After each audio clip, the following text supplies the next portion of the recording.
Audio Jungle.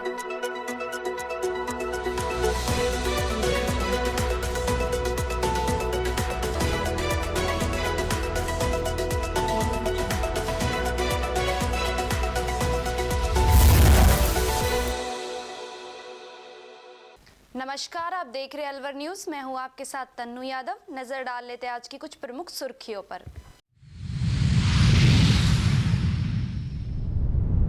Delhi Mumbai express way पर हुआ भीषण सड़क हादसे में 4 महिलाओं सहित 5 हुए घायल।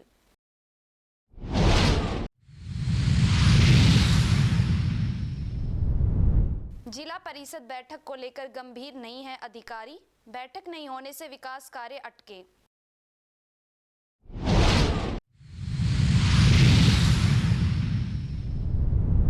नेता प्रतिपक्ष जूली ने मनरेगा के नाम परिवर्तन पर भाजपा को घेरा, कहा भाजपा गरीब लोगों से छीन रही है रोजगार।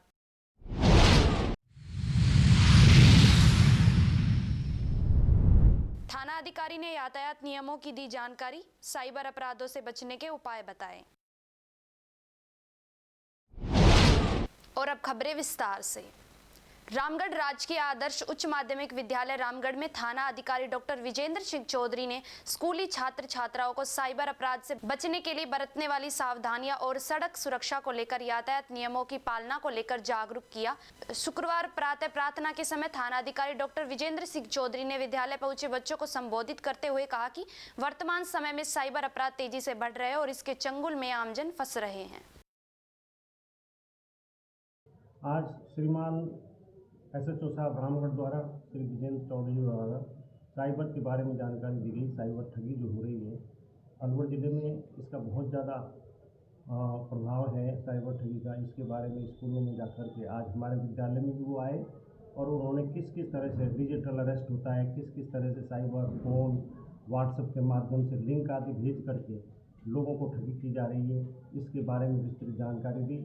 और उन्होंने आह्वान किया सभी बच्चों से कि वो अपने अभिभावकों को, अपने भाई बहनों को इस बारे में अवगत कराएं, इस तरह की ठगी से बचने के लिए सावधान रहें और किसी भी तरह के सोशल मीडिया पर आने वाले लिंक से बचें। साथ ही साथ जनवरी माह जो सड़क सुरक्षा सप्ताह चल रहा है, जो आए दिन हज़ारों मृत्यु और एक्सीडेंट्स की वजह से होती हैं, उसके बारे में जागरूकता के लिए उन्होंने हेलमेट का प्रयोग करना, बहुत जल्दी से वाहन को चलाना नहीं, ज़्यादा से ज़्यादा 5 सेकंड की देरी होती है रुक करके जाएं और लाल बत्ती वगैरह इन सभी का ध्यान रखने के लिए आह्वान किया। और सभी बच्चों से कहा कि आप अपने माता पिता, अपने भाई जो भी ड्राइविंग करते हैं उनको रोज़ाना इस बात से अवगत करावें, बताएं कि आप हेलमेट पहन के जाएं, आपको हमारी आवश्यकता है। इस तरह की पहल श्रीमान SHO द्वारा जो की बहुत सराहनीय और प्रशंसनीय है। अलवर अकबरपुर थाना क्षेत्र के ग्राम सुंदरवास में पुरानी रंजिश को लेकर एक व्यक्ति पर आधी रात को जानलेवा हमला किए जाने का मामला सामने आया है। घटना के बाद क्षेत्र में दहशत का माहौल है। वहीं घायल को उपचार के लिए अलवर के जिला अस्पताल में भर्ती कराया गया है, जहां उसका इलाज जारी है। पीड़ित जशवंत ने घटना की जानकारी देते हुए बताया कि उसके चाचा के लड़के के साथ करीब 2 महीने पहले कुछ लोगों का विवाद हुआ था, लेकिन इस विवाद से उसका कोई सीधा संबंध नहीं था। इसके बावजूद रंजिश रखते हुए आरोपियों ने उसे निशाना बनाया। घटना की सूचना मिलने पर अकबरपुर थाना पुलिस मौके पर पहुंची और हालात का जायजा लिया। इस संबंध में अकबरपुर थाना पुलिस प्रभारी सीमा सिनसिनवार ने बताया कि ग्रामीण क्षेत्र से मारपीट की सूचना प्राप्त हुई है। पीड़ित की ओर से शिकायत दी गई है। सब रात को 12:30 के बीच में 4-5 लोग आए गाड़ी में सवार होके, और उन्होंने आते ही मेरे रजाई फेंक दी और उन्होंने मार पिटाई शुरू कर दी।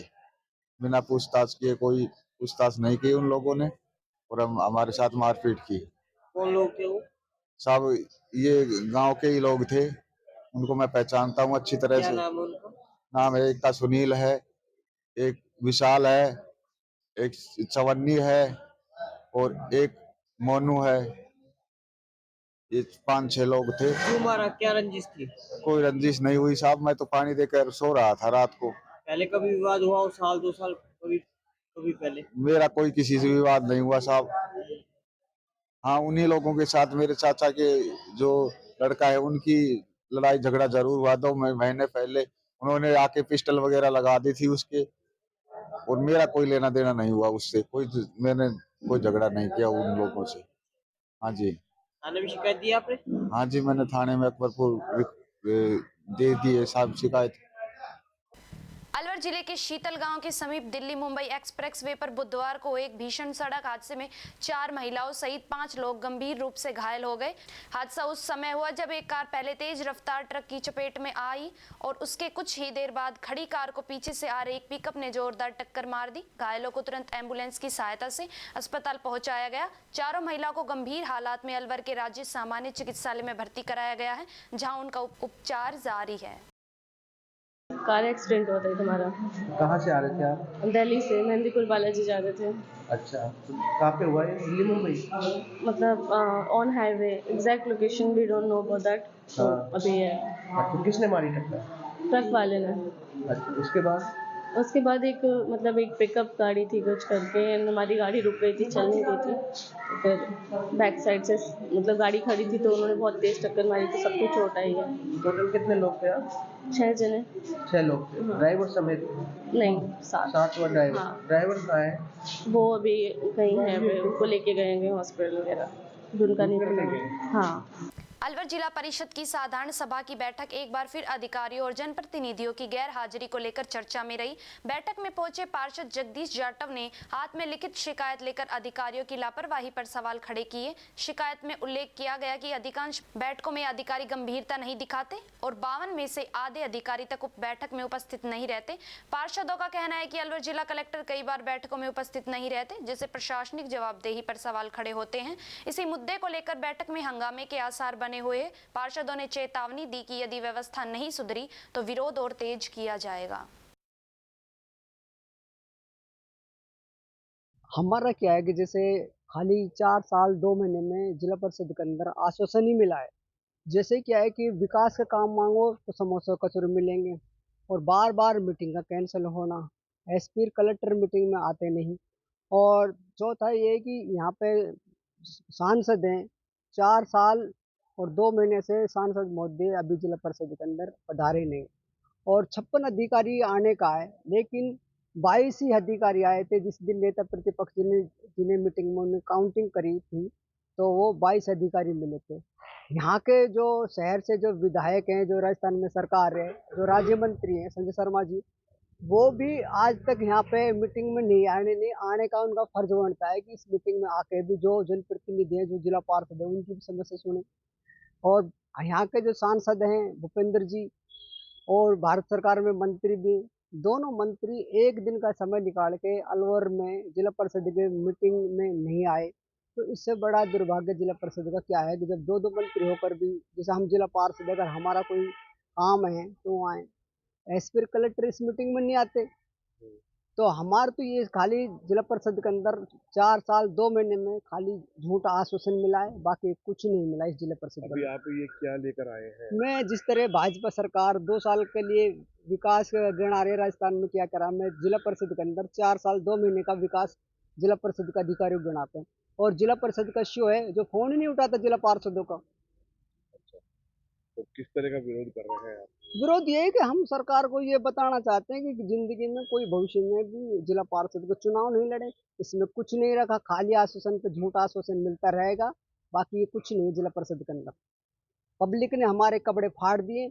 आज 4 साल के अंदर प्रमुख साहब ने सिर्फ 5 लाख रुपए का काम दिया है, मतलब 1 साल के अंदर 1,25,000 रुपए का काम दिया है, मात्र कुछ लेना देना नहीं जिला परिषद के अंदर जिला पार्षदों का। धन्यवाद। अलवर केंद्रीय सरकार पेंशनर एसोसिएशन राजस्थान जिला इकाई राष्ट्रीय समन्वयक समिति पेंशनर एसोसिएशन पेंशन बचाओ अभियान के आह्वान पर धरना प्रदर्शन का आयोजन किया गया।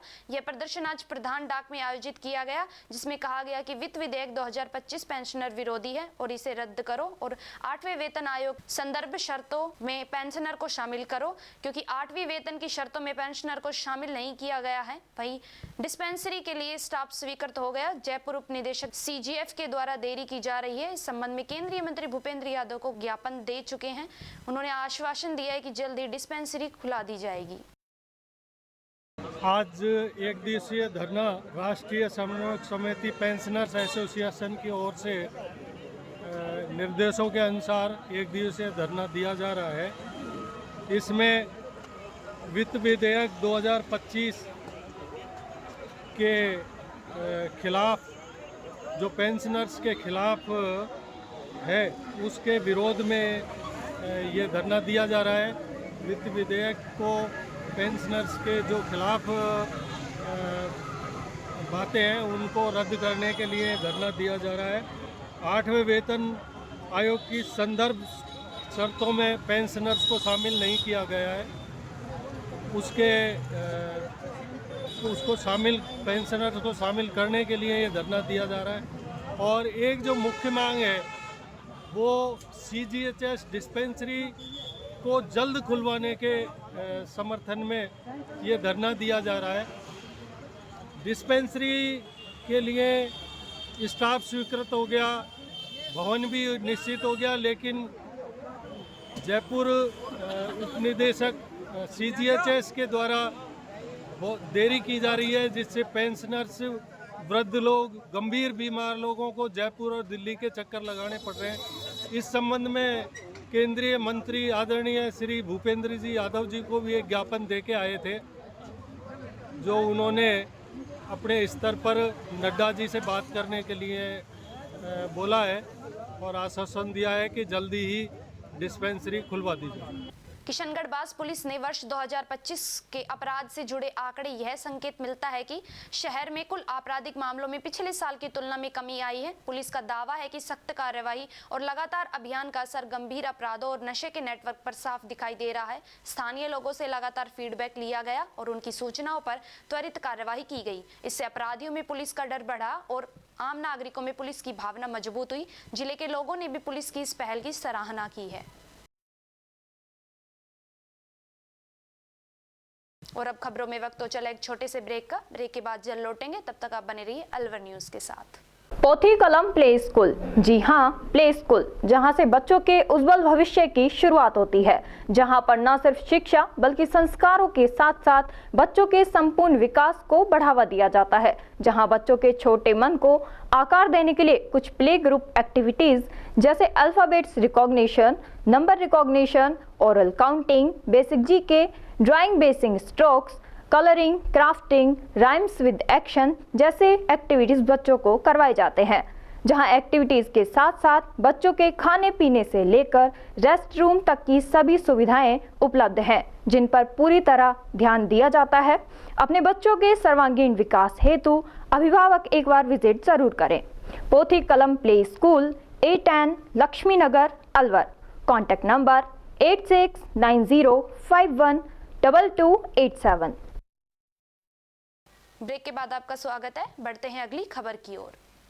अलवर नेता प्रतिपक्ष टीकाराम जूली ने कहा कि भाजपा की नाम परिवर्तन करने की परिणति रही है। यह नाम परिवर्तन कर लोगों को गुमराह कर रहे हैं। भाजपा का मनरेगा का नाम परिवर्तन करने का असल मकसद गरीब लोगों से रोजगार छीनने का है। जहां मनरेगा से गरीब लोग मेहनत कर अपना जीवन यापन कर रहे थे, वहीं भाजपा गरीबों का निवाला छीनना चाह रही है, लेकिन कांग्रेस ऐसा भाजपा को नहीं करने देगी। जूली ने कहा कि कल से कांग्रेस प्रदेश भर प्रेस कॉन्फ्रेंस के कार्यक्रम शुरू कर देगी, फिर गाँव-गाँव जाकर मनरेगा से जुड़े जॉब कार्ड धारी व्यक्तियों से मिलकर विरोध करेगी। पत्रकार साथियों का स्वागत करता हूं।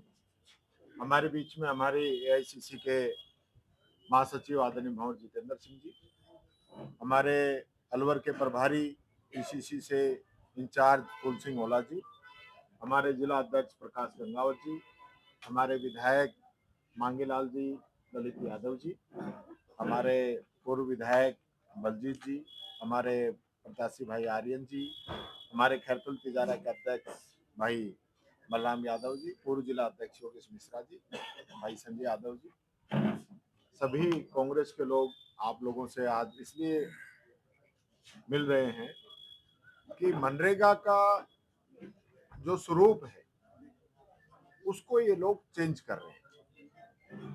उदाहरण के तौर पर मैं आपसे 2-3 चीजें बताऊंगा जिनका इस योजना से जुड़ाव कहीं नजर आता नहीं। महात्मा गांधी जी के नाम पे जब ये योजना थी तो उसमें गरीब का दर्द नजर आता था, कमजोर का दर्द नजर आता था, लेकिन आज महात्मा गांधी जी का नाम हटा दिया गया। 100 दिन की कार्य योजना ऑन एवरेज अगर आप देखेंगे तो राजस्थान की एवरेज भी और पूरे देश की एवरेज भी 45 से 50 दिन के बीच में रही है, लेकिन अब जो है जुमला फेंका जा रहा है 125 दिन का, कि हम 125 दिन का रोजगार देंगे। आपने पूछा कि इफेक्ट क्या आएगा। सबसे पहला इफेक्ट ये आएगा कि जो 100% मजदूरी पहले भारत सरकार देती थी, वो अब सिर्फ 60% मजदूरी भारत सरकार देगी और 40% मजदूरी राजस्थान सरकार देगी। राज्य सरकारों के पास संसाधन नहीं है। इस सरकार के समय में हर एक राजस्थानी पे 1 लाख का कर्जा है। आप अगर गांव में जाके पूछेंगे तो गरीबों की, बुजुर्गों की, दिव्यांगजनों की, विधवा बहनों की पेंशन हर महीने नहीं आ पा रही है। आप अगर अनाथ बच्चों से पूछेंगे तो उसका पालनहार का जो पैसा है वो हर महीने नहीं आ पा रहा है। पूरा पूरा सेशन निकल जाता है, बच्चों की स्कूलों के अंदर किताब नहीं आ पा रही है, बच्चों की स्कॉलरशिप नहीं आ पा रही है, सड़कों की, बिजली की, पानी की और सब की बात छोड़ दीजिए।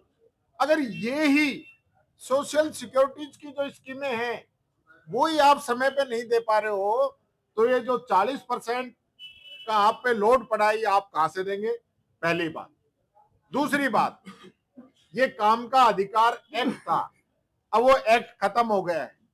पहले आपको सिर्फ अप्लाई करना था, फार्म नंबर 6 भरते ही आप जो है सरकार को अपनी बात कह देते थे कि मुझे काम चाहिए। सरकार की जिम्मेदारी थी आपको 100 दिन में काम देगी, 100 दिन का काम देगी, और अगर 15 दिन में काम नहीं देती तो आपको बेरोजगारी भत्ता देगी।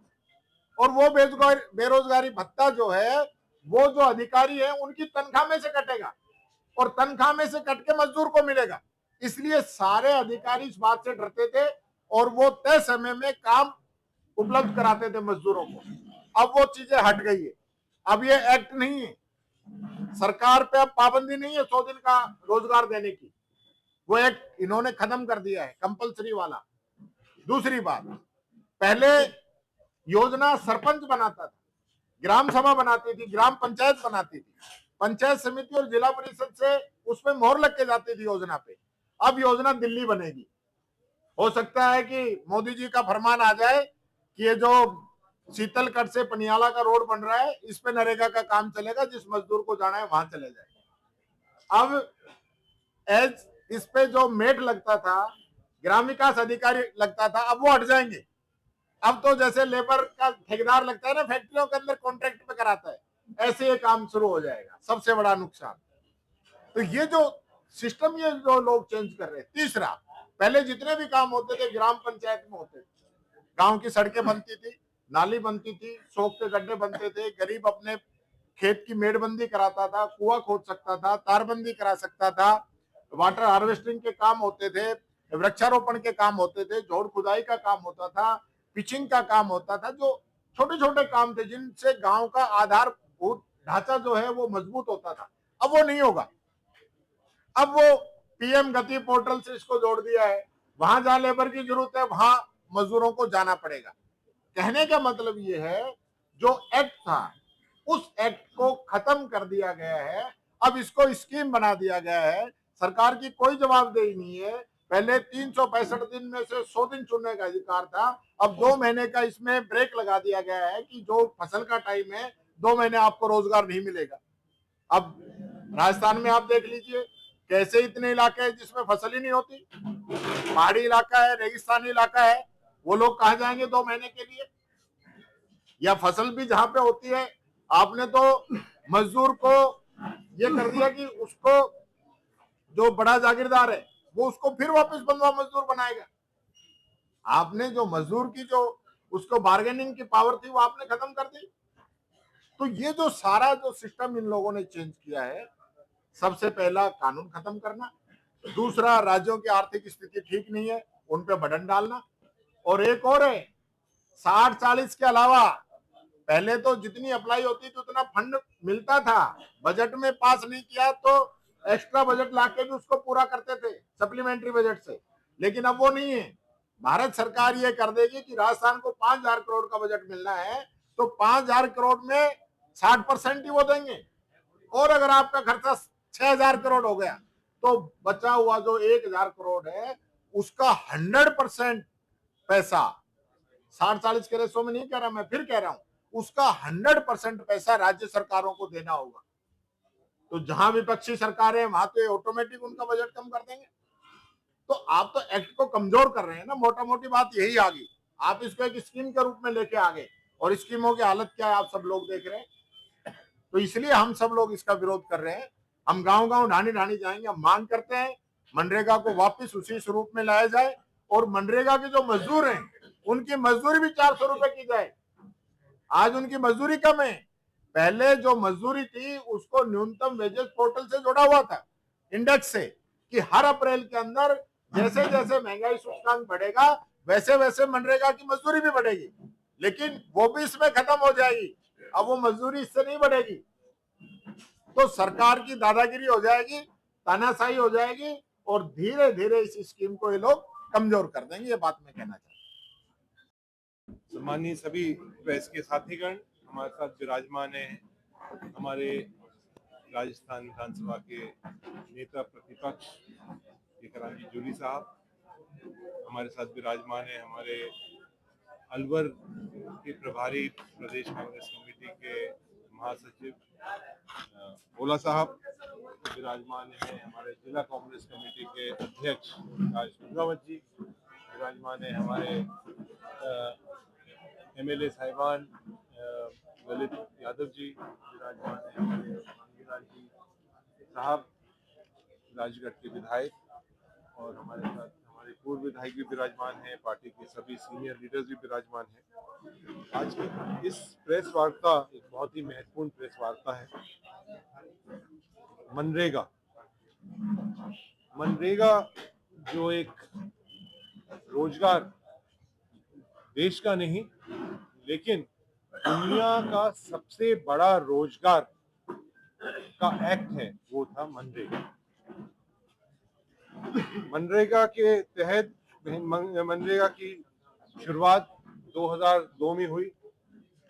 माननीय डॉक्टर मनमोहन सिंह जी, सोनिया गांधी जी, प्रणब मुखर्जी और देश के तमाम मुख्यमंत्रियों की बैठक में और हर राजनीतिक पार्टी के मुख्यमंत्री मौजूद थे, उनसे सलाह हुआ, खड़ा हुआ, बातचीत हुई और उसका निष्कर्ष निकला कि एक ऐसी एम्प्लॉयमेंट की एक्ट बनना चाहिए, स्कीम नहीं बननी चाहिए। स्कीम तो सरकार कभी भी बदल सकती है, स्कीम कितनी लागू हो रही है नहीं लागू हो रही है, लेकिन एक्ट बने। एक्ट के अंदर हर व्यक्ति को उसको एक उसका अधिकार हो।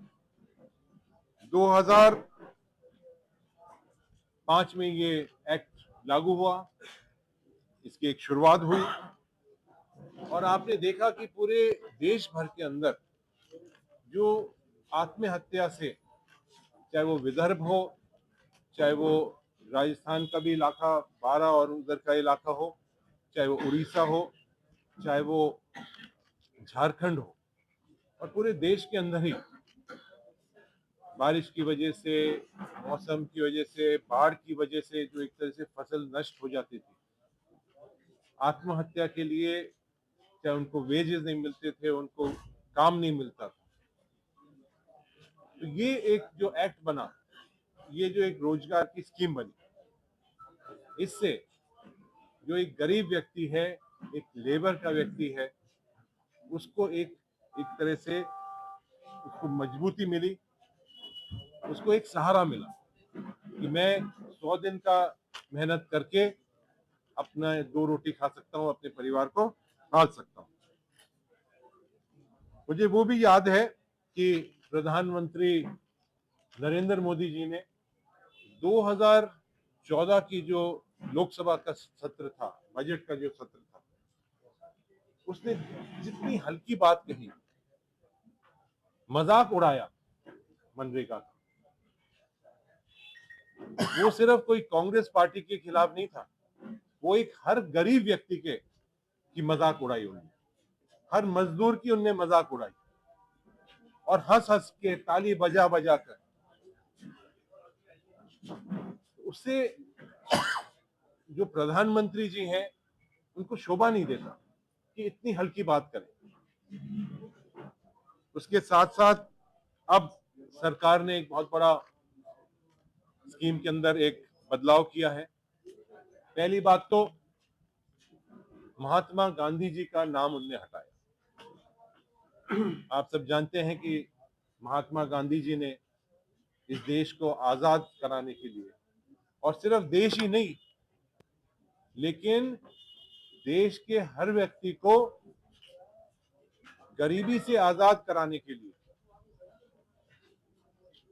जो उनने अपनी जान दी, संघर्ष किया, ऐसे महापुरुष का नाम उनने हटाया। ये अपने आप दर्शाता है कि सरकार की मंशा क्या है। ये वो दर्शाता है कि इनकी सोच क्या है। 3 काले कानून सरकार लेके आई, एमएसपी का भी जो कानून लेके आई, तो ये इनकी मंशा है कि गरीब को, किसान को किस तरह से कुचला जाए। मैं ये भी आपसे निवेदन करना चाहूंगा कि स्कीम को, ये जो आज नई तरह से सरकार बात कर रही है, नई स्कीम की बात कर रही है, ये सिर्फ मनरेगा को खत्म करने की एक योजना बनाई है, परियोजना बनाई है। 60 और 40, 60% केंद्र सरकार, 40% राज्य सरकार इसका अनुदान देगी। अब आप जानते हैं राज्य सरकार का तो क्या हाल है। हम अपने प्रदेश की बात करें, राजस्थान की बात करें, तो 8 लाख करोड़ रुपए ये सरकार कर्जे में है। आज अस्पताल के अंदर डॉक्टर नहीं है, अस्पताल के अंदर दवाई नहीं मिलती है, रोड आप देख रहे हैं सारे टूटे हुए हैं, पानी के लिए, हैंडपंप लगाने के लिए, ट्यूबवेल लगाने के लिए सरकार के पास पैसा नहीं है। कहीं 100 मीटर पानी की लाइन टूट जाती है तो उसको ठीक करने के लिए उनके पास पैसा नहीं है। बिजली का जो पूरे प्रदेश के अंदर संकट आया हुआ है, ट्रांसफार्मर का संकट आया हुआ है, ट्रांसफार्मर लगाने के लिए पैसा नहीं है। यहाँ तक कि जो योजनाएं सरकार की चल रही हैं, छात्रवृत्ति में मिलनी चाहिए, पेंशन की योजना चल रही है, हमारे SC ST के लिए जो अलग अलग स्कीमें चल रही हैं, उनके लिए उनके पास पैसा नहीं है। और नरेगा के अंदर कहां से लाएंगे वो पैसा? तो ये एक पूरी योजना है कि इस जो हमारी मजदूर हैं, गरीब लोग हैं, इनको और कैसे गरीब करा जाए, इनको आत्महत्या की तरफ कैसे ले जाया जाए, ये इनकी एक परियोजना इनने शुरू करी है। पूर्व के अंदर 90% पैसा राज्य सरकार को केंद्र सरकार देती थी और 100% उसमें से जो लेबर कंपोनेंट था 100% मिलता था। सरकार को सिर्फ 10% जो एक मटेरियल कॉस्ट के रूप में जो और खर्चा आ सकता है, या ओवरहेड का कोई खर्चा आ सकता है, एडमिनिस्ट्रेटिव कॉस्ट आती है, वो उनको देनी पड़ती है। तो मैं इस मौके पर यही निवेदन करना चाहूंगा कि कांग्रेस पार्टी के साथ साथ गांव में जो हर व्यक्ति है जो नरेगा के अंदर काम करता है, जो हर जॉब कार्ड होल्डर है, उसके साथ मिलकर पूरे देश के अंदर कांग्रेस पार्टी आंदोलन करेगी और सरकार को वापस बात करेगी। जिस तरह से पूर्व में 3 काले कानून वापस लिए, MSP का इनको जो कानून ने बनाया था उसको वापस लिया, उस तरह से जो हमारी मनरेगा है उसको वापस मनरेगा के रूप में उनको चलाना पड़ेगा, नाम वापस बदलने पड़ेगा। जब तक ये नहीं होगा, कांग्रेस पार्टी और देश के हर गरीब व्यक्ति, हर मजदूर चैन से नहीं सोएगा।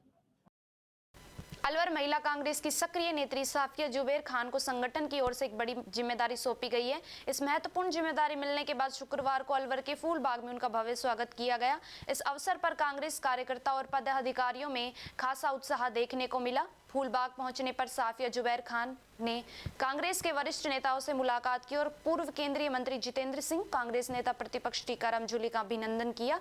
नेताओं ने उन्हें नई जिम्मेदारियों के लिए शुभकामनाएं देते हुए संगठन को और मजबूत करने की अपेक्षा जताई।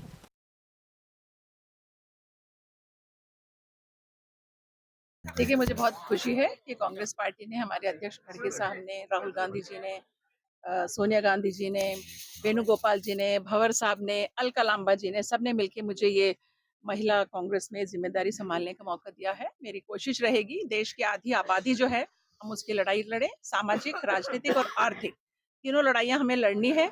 और जिस तरह देख रहे हैं देश में जो हालात चल रहे हैं, अभी कल की न्यूज़ है कि चूरू में एक पुलिस कांस्टेबल के साथ गैंगरेप हो गया, कानपुर में एक बच्ची का गैंगरेप हुआ, उसमें पुलिस कांस्टेबल खुद इन्वॉल्व है। तो जिस तरह की बातें निकल के आ रही हैं तो बहुत मजबूती से हमें लड़ाई लड़नी पड़ेगी। इन बच्चियों को, इन महिलाओं को हमें न्याय दिलाना पड़ेगा। इसी को सोचते हुए मुझे लगता है मैं कांग्रेस पार्टी का धन्यवाद दूंगी कि मुझे महिलाओं के लिए काम करने का मौका दिया है। और भंवर साहब का दूंगी, इन्होंने, इनका पूरा सहयोग रहा। ये मुझसे पूछ रहे थे कि आप क्या करना चाहोगे, मैंने कहा मैं तो महिलाओं के लिए काम करना चाहूंगी। और भंवर साहब का आशीर्वाद है कि मैं आज यहाँ इस पद पे आई। अलवर का प्रतिनिधित्व बढ़ा है, संजना जाटव भी राष्ट्रीय सचिव बिल्कुल, बनी है, बिल्कुल। क्या कहना चाहते हैं? देखिए, संजना जी को भी सेक्रेटरी बनाया गया है, तो मुझे लगता है कांग्रेस हमेशा से महिलाओं की पक्षधार रही है, महिलाओं को मजबूत करने की बात करी है। हमारी सोनिया गांधी जी इतने सालों साल अध्यक्ष रही हैं। पंचायती राज में 50% महिलाओं का आरक्षण कांग्रेस ने दिया है। और आप देख रहे हैं आज की तारीख में बीजेपी महिलाओं को बिल्कुल पूछ नहीं रही है। कोई अत्याचार करता भी है, इनके तो सांसद या एमएलए भी कोई अत्याचार करते हैं, रेपिस्ट है, उनके ऊपर कोई कार्रवाई नहीं होती है। सबसे पहले तो मैं बहन सफिया जी को बहुत बहुत बधाई देना चाहूँगा। बहुत बहुत पूरे जिले के लोग ही नहीं लेकिन पूरे देश के लोग बहुत खुश हैं। मैं धन्यवाद देना चाहूँगा हमारे राष्ट्रीय अध्यक्ष श्री खड़गे साहब का, राहुल गांधी जी का, प्रियंका जी का और अलका लांबा जी। सफिया जी जमीन से जुड़ी हुई हैं। आप जिला परिषद की अध्यक्ष थी, आप एमएलए भी रही हैं और एक जो ग्रास रूट का, जो एक आम महिलाओं की, जो गरीब महिलाएं हैं जो गांव में रहती हैं, ढाणी में रहती हैं, आप उनकी समस्या समझती हैं। अलवर के लिए तो बहुत सौभाग्य की बात है कि माननीय सफिया जी बनी है। राष्ट्रीय स्तर पर एक और अलवर का झंडा फहराया है पूरे देश के अंदर। हमारी संजना जी बनी है, मुझे भी राष्ट्रीय महासचिव बना रखा है एआईसीसी के अंदर। हमारे राजस्थान के सीएलपी लीडर टीकाराम जी जूली साहब हैं। तो अलवर का एक तरह से जो लोग हैं, अलवर के मजबूत लोग हैं, उनको एक पहचान मिली है।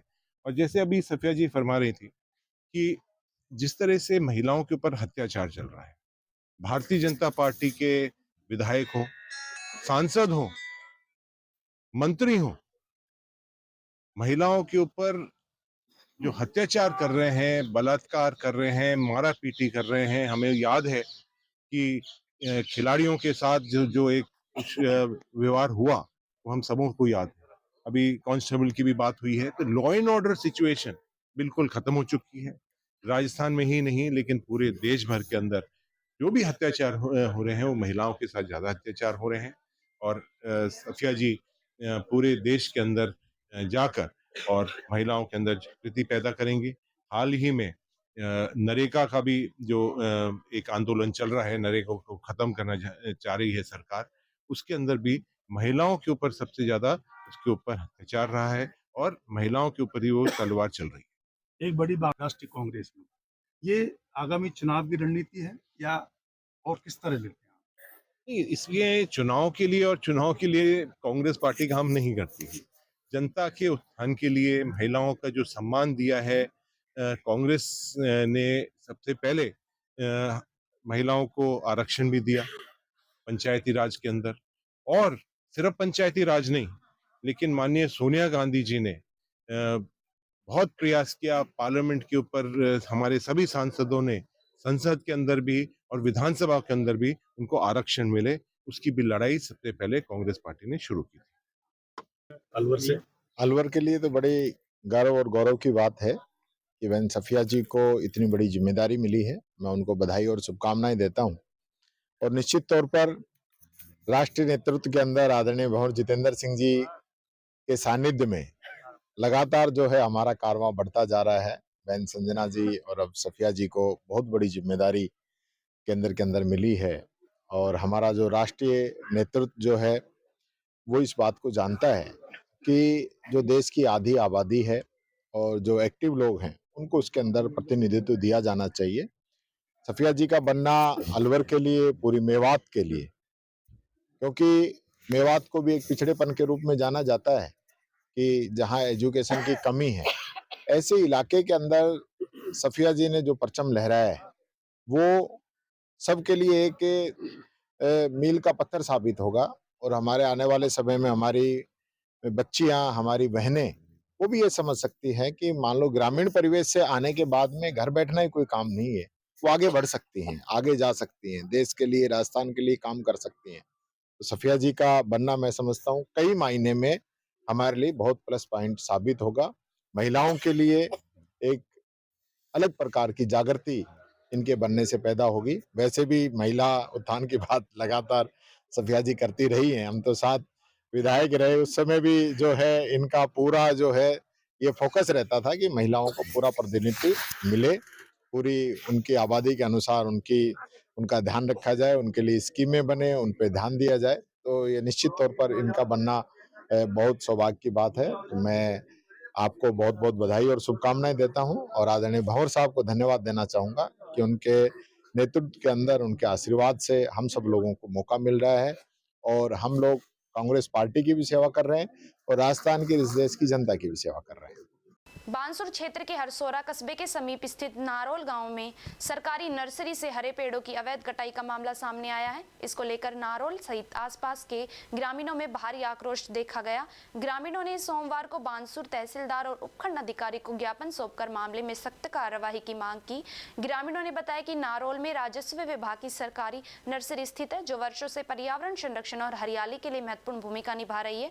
आरोप है कि कुछ दबंग लोग बिना किसी प्रशासनिक अनुमति के नर्सरी से हरे भरे पेड़ों की कटाई कर रहे हैं। इससे न केवल पर्यावरण को नुकसान पहुंच रहा है बल्कि सरकारी संपत्ति को भी क्षति हो रही है। ग्रामीणों ने ज्ञापन के माध्यम से बताया कि यदि समय रहते कार्रवाई नहीं की गई तो सरकारी भूमि और नर्सरी को भारी नुकसान हो सकता है।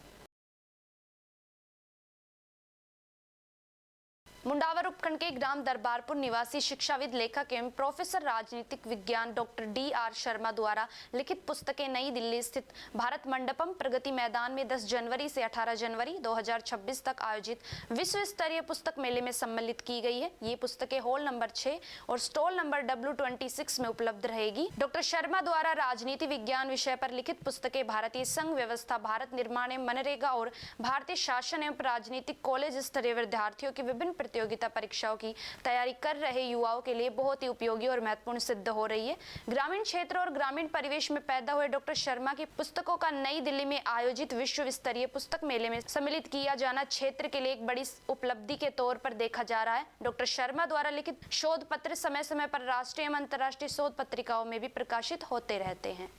मेरे द्वारा राजनीति विज्ञान विषय पर लिखित 3 पुस्तकों को नई दिल्ली में आयोजित विश्व स्तरीय पुस्तक मेले में सम्मिलित किया गया है।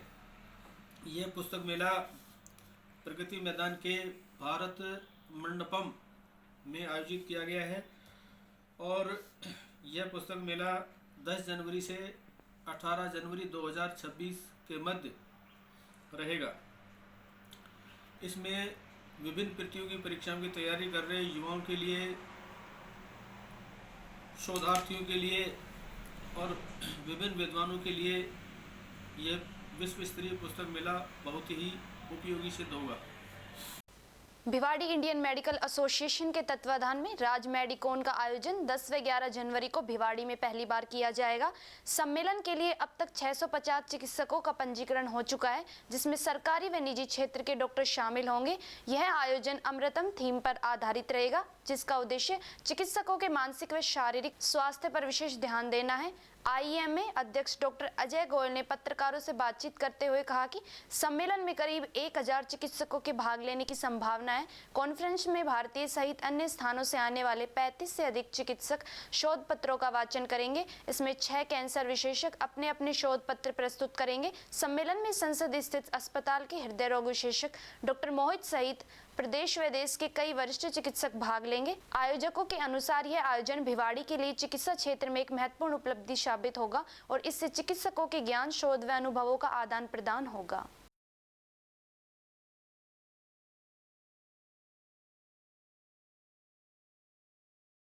अलवर छात्र दक्ष फौजदार का चयन 59वीं राष्ट्रीय स्तर प्रतियोगिता के लिए राजस्थान टीम में हुआ है। यह टीम 19 से 24 जनवरी तक सीकर में आयोजित होने वाली प्रतियोगिता में भाग लेगी।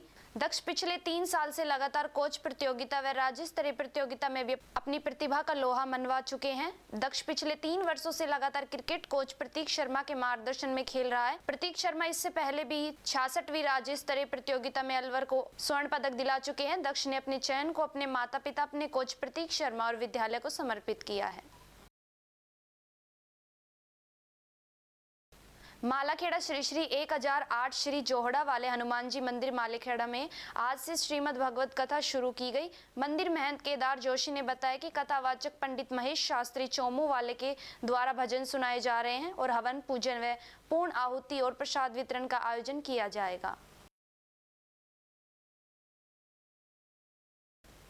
अलवर अखिल भारतीय शांति एवं एकजुटता संगठन की जिला इकाई की ओर से आज नंगली सर्किल पर शांतिपूर्ण लेकिन सशक्त विरोध प्रदर्शन किया गया। यह प्रदर्शन अमेरिका द्वारा वेनेजुएला में की गई सैन्य कार्यवाही और वहां के निर्वाचित राष्ट्रपति की गिरफ्तारी के विरोध में किया गया। संगठन के नेताओं ने कहा कि आज यह विरोध प्रदर्शन केवल वेनेजुएला के समर्थन में ही नहीं बल्कि पूरी दुनिया में साम्राज्यवादी हस्तक्षेप और युद्ध की राजनीति के खिलाफ एक आवाज है। एप्सो का उद्देश्य युवाओं और आम नागरिकों को अंतर्राष्ट्रीय मुद्दों के प्रति जागरूक करना और शांति आधारित विश्व व्यवस्था की आवश्यकता पर जोर देना है।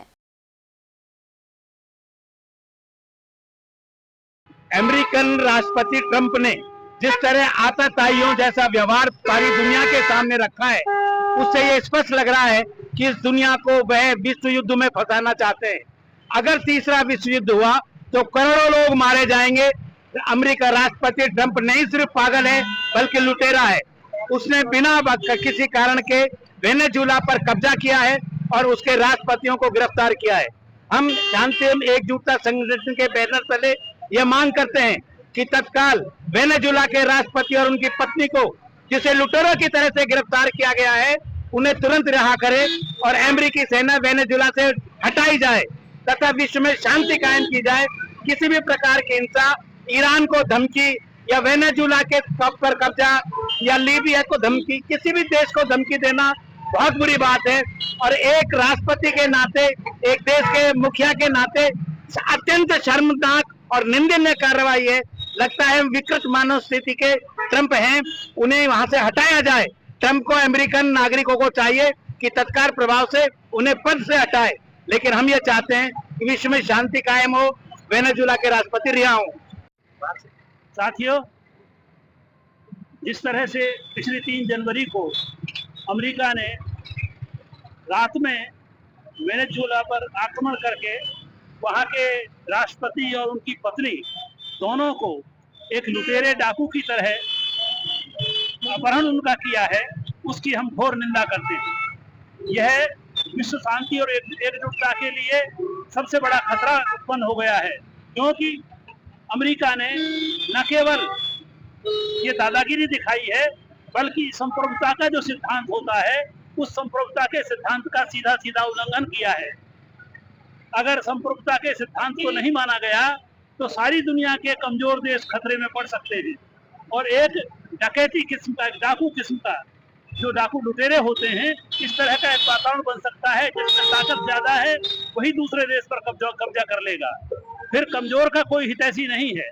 इसलिए यूएनओ का जो चार्टर बना था और यूएनओ जिस स्थिति में बना गया था द्वितीय विश्व युद्ध के बाद, उन सारे नियमों का, उन सारे कानूनों का अमेरिका ने सरेआम उल्लंघन किया है। इसलिए हम लोग आज यहाँ शांति और एकजुटता संगठन के बैनर के तहत इकट्ठा हुए हैं और अमेरिकी साम्राज्यवाद की, अमेरिका की इस हरकत की घोर शब्दों में निंदा करते हैं। और अब खबरों में वक्त हो चला एक छोटे से ब्रेक का। ब्रेक के बाद जन लौटेंगे, तब तक आप बने रहिए अलवर न्यूज के साथ। पोथी कलम प्ले स्कूल, जी हाँ, प्ले स्कूल, जहां से बच्चों के उज्जवल भविष्य की शुरुआत होती है, जहां पर न सिर्फ शिक्षा बल्कि संस्कारों के साथ साथ बच्चों के संपूर्ण विकास को बढ़ावा दिया जाता है, जहां बच्चों के छोटे मन को आकार देने के लिए कुछ प्ले ग्रुप एक्टिविटीज जैसे alphabets recognition, number recognition, oral counting, basic GK, drawing basic strokes, colouring, crafting, rhymes with action जैसे एक्टिविटीज बच्चों को करवाए जाते हैं, जहां एक्टिविटीज के साथ साथ बच्चों के खाने पीने से लेकर रेस्ट रूम तक की सभी सुविधाएं उपलब्ध हैं, जिन पर पूरी तरह ध्यान दिया जाता है। अपने बच्चों के सर्वांगीण विकास हेतु अभिभावक एक बार विजिट जरूर करें। Pothi Kalam play school, A10 Lakshmi Nagar, Alwar. Contact number 8690512287। Break के बाद आपका स्वागत है। बढ़ते हैं अगली खबर की ओर।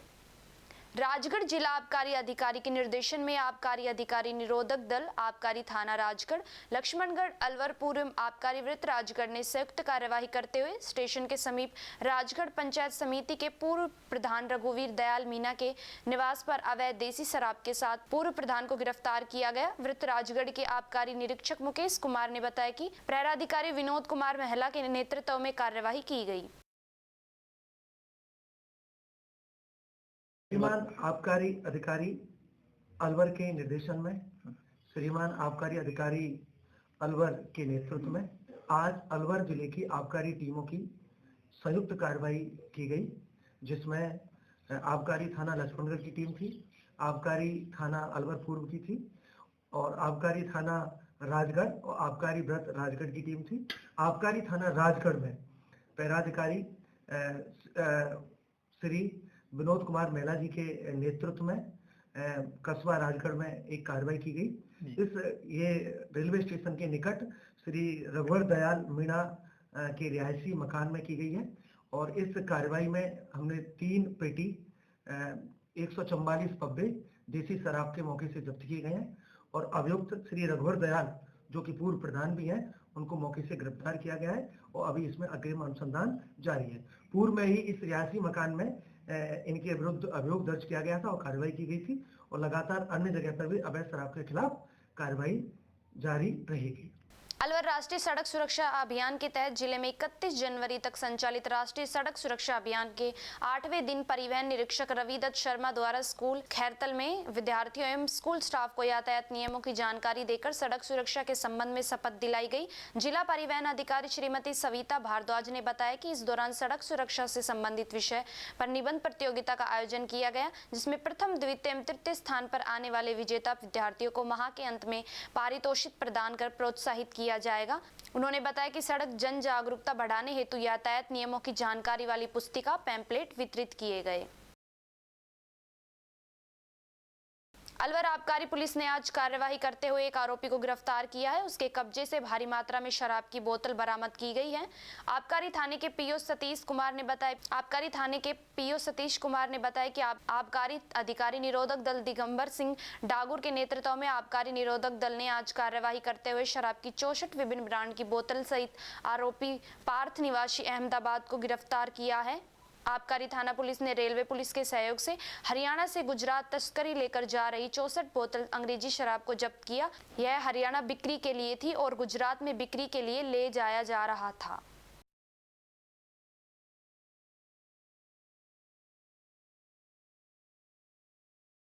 भिवाड़ी किसानों को राहत देने के उद्देश्य से आयोजित प्रशासनिक शिविर यदि खुद ही सवालों के घेरे में आ जाए तो व्यवस्था की नीयत और कार्यशैली पर सीधा प्रहार करता है। खुशखेड़ा में रिको द्वारा किसानों को पट्टे वितरित करने के लिए लगाए गए शिविर का आयोजन जिस तरीके से किया गया, उसने पारदर्शिता, सुचारू व्यवस्था और प्रशासनिक संवेदनशीलता तीनों पर सवाल खड़े कर दिए हैं।